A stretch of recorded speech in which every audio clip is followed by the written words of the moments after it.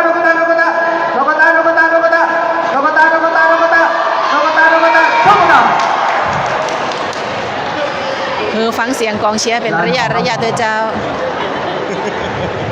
มันแข่งไปอันอย่างก็ม่วนไปน้องๆเนาะเนี่ยนะ